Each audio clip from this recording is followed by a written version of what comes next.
Thanks for staying with us. So we saw a story online that really caught our attention. So a Manchester City manager, Pep Guardiola, and his wife, Cristina Serra, are set to have a divorce.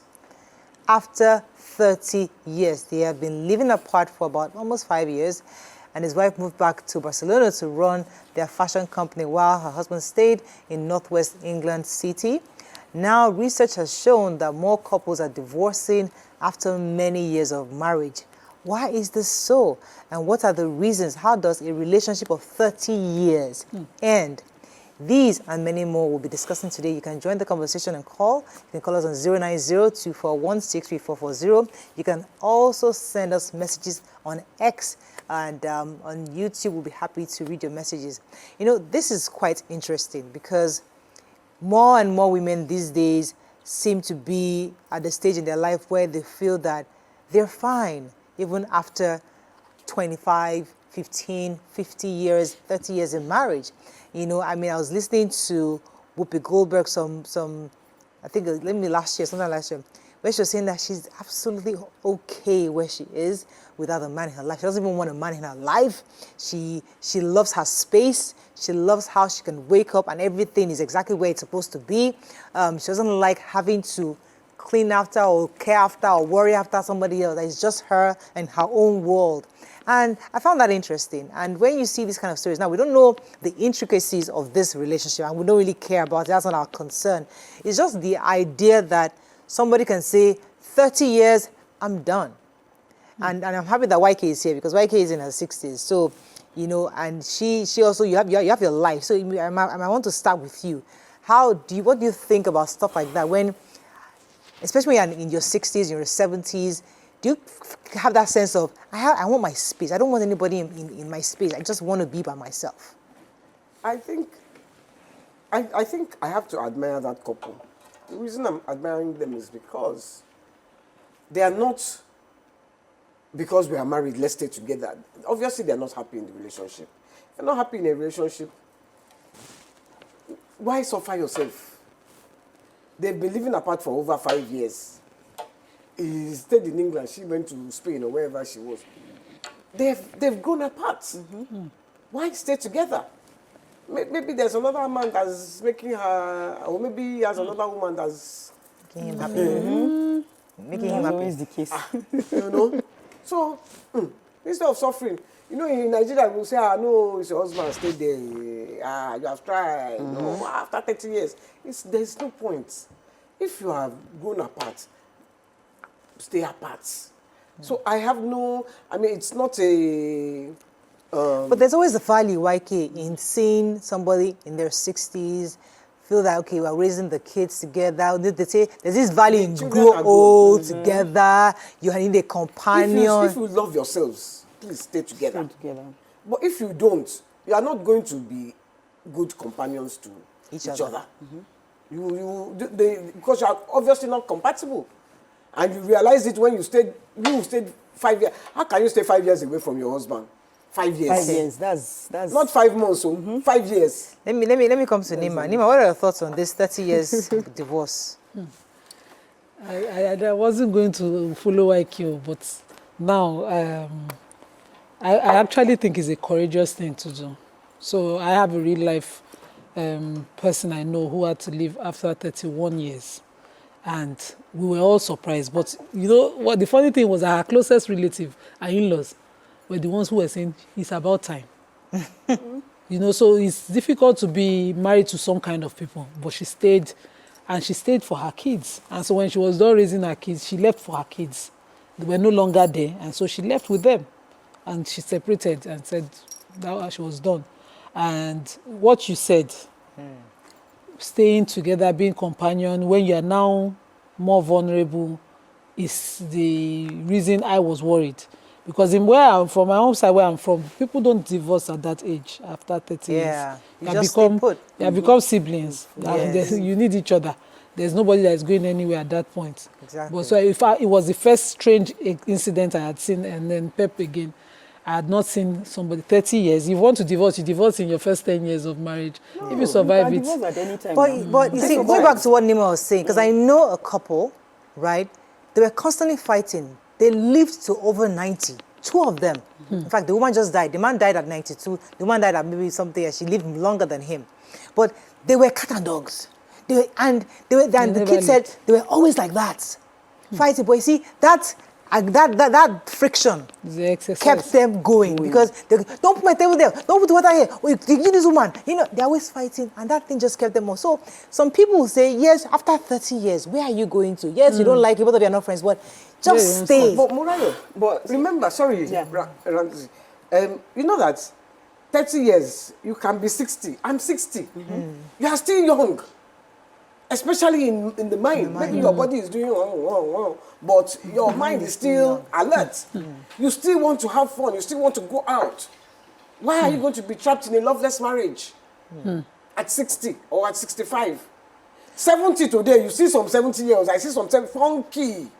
But funky to what end? I'll come to you around to funky. Funky that you are still there helping you to massage one side. Where are you funky into? I'll come to you. Let me come to Ramatu first. So for me, I agree. Somehow I agree. But the truth is that marriage is a religious obligation, and there are marriage is a religious obligation. Is that what you said? Yes. Interesting. I didn't know that. Religious obligation. For us, is kind of compulsory somehow, but not. It's compulsory. No.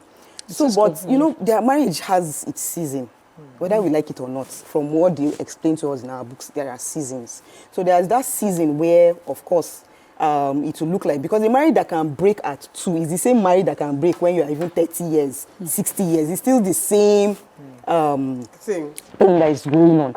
So in our books, they told us that in our marriages, we are going to have trials and tribulations. Our marriages are going to be tested. When it can be tested at any point in time. The problem here is, at that particular point in time when it's tested, how are we going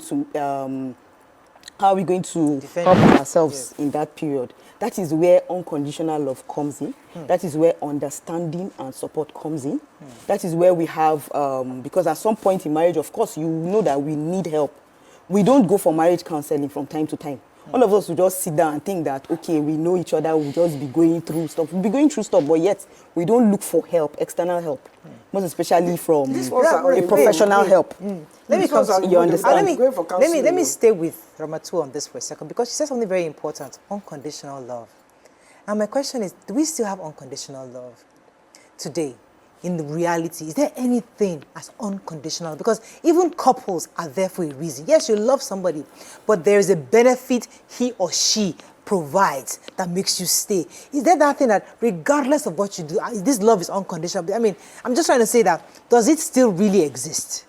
I don't know. In my mom's time, it probably did. Because my mom just wrote out her book, and I hate to talk about it, but she gave my father unconditional love. Right. My father had women all over the place. She never questioned it. Not that she didn't question it. She stayed with him. She was a devoted wife. I never saw her with boyfriend. She never went out. In fact, towards the end of her life, she never stepped out of the house. She did not step out like this. And when I would be telling her, Mommy, look, you are young, you are beautiful. Come on. She would say, only one man for me, and that's fella. You can do what you like with your life. I have only one man. I say, I will look at her like this. Hey, Femi and I will fight. Femi will say, leave my mother, don't tell my mother to go and meet men. I say, that's it. Sorry. So there are women like who can do it. But those kind of women exist today. I don't know. I don't know that we still exist. I don't think they exist. Because we don't exist because we are consuming a lot of things from the outside. Minerals. Because the first thing we think of, we always think of exits once we start going through one or two problems in marriage. Yes, the first thing that comes to our mind is exit. And then you have it on social media where somebody is telling you, no, don't take this. As soon as this person starts exhibiting this kind of thing, exit, leave the marriage. No, you don't tolerate touch, don't do this, don't do that. Okay, Ramatu, the truth is that when you look at life, this life, what they call kinikolaye, like it's very fickle. It's very fickle. It's like life is very fickle. Why would you stress yourself and be with a man with 27 wives? Why would you stress only one man for me? Why would you just say, you can actually go out and be happy? I'm not saying she wasn't happy. I'm just saying that another woman can say, listen, I have this just one life. And I want my children to see me happy. I want them to see me doing stuff. I want to inspire my kids. I don't want to just stay put with this man just because regardless of all the factors I see around. So does that still exist? What comes to you, Mom? Okay, I like that you said that you can't say she wasn't happy. So everybody define your happiness. Exactly. So my own happiness most likely is to just be with my kids, enjoy age and enjoy my life. Yes. My friend's happiness will be to try again. I particularly believe everybody should try again, and it goes for men and women. Yes. John Torello, let's not be saying women should try. If you want to be happy, a man can also choose, okay, I'm no longer happy with you, I want to be happy with someone else, and it'll be fine, But this issue of you don't want to jump out immediately they vary. It's not everyone. Yeah. There are certain situations you shouldn't be there. Marriage that is loveless, respectless, there's no provision, nothing, you're disregarded in your home, and some people live through it. Some people decide, okay, this is my own kettle of fish, let me just manage it till I can and decide when to leave. I don't know why Pep's wife left, but the person I had a very nasty man she was married to. She put up, if he wants to put something in front of guests and relatives, he will throw it at his wife. She'll quietly pick it because, he made it seem that was Islam. People will come and say, because the woman is a Muslim, that's why. Nobody thought that woman was an empowered mind until 31 years. As soon as her last child was doing graduation, the woman stepped her leg like this, out, and she was done. And none of his relatives could follow him. They told him, we cannot follow you and beg this woman.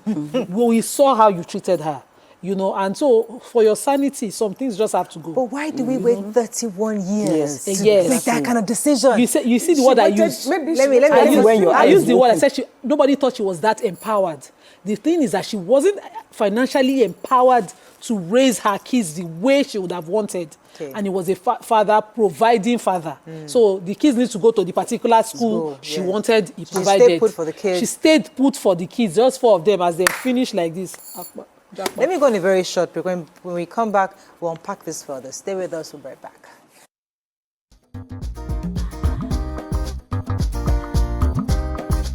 Stay tuned. Your View will be right back.